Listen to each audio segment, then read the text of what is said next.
बिस्मिल्लाहिर्रहमानिर्रहीम। अस्सलाम वालेकुम दोस्तों। टोयोटा करोला AE90 आप लोगों को दिखाने जा रहा हूं दोस्तों। जिन लोगों ने ख़रीदना है दोस्तों, ये एक बहुत अच्छी कंडीशन की गाड़ी है और इस प्राइस टैग में आजकल ऐसी गाड़ी मिलना ये भी बिल्कुल नामुमकिन है। दोस्तों, गाड़ी की जो डिमांड है वो 8 लाख के आसपास है। यानी 8 लाख और 80,000 रुपये आपको यानी इसके जो डिमांड है वो मिलती है। इस्लामाबाद का जो है ये लोकेशन है, नंबर आप लोगों को दिया जा रहा है दोस्तों।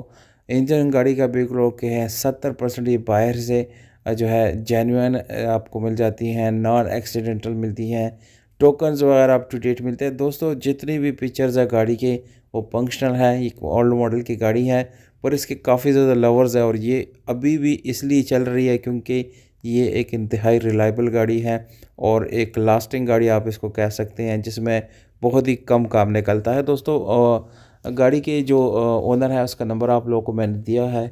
बाकी डिटेल अगर आप लोग मज़ीद लेना चाहते हैं, डिमांड वगैरह पूछना चाहते हैं तो भी ओनर को व्हाट्सएप पे मैसेज कर सकते हैं। इंजन वगैरह गाड़ी का ओके है, रेम टायर भी लगा हुआ है दोस्तों। ओवरऑल गाड़ी ज़बरदस्त है, साफ़ सुथरी गाड़ी, इंशाल्लाह आपको पसंद ज़रूर आएगी। अस्सलाम।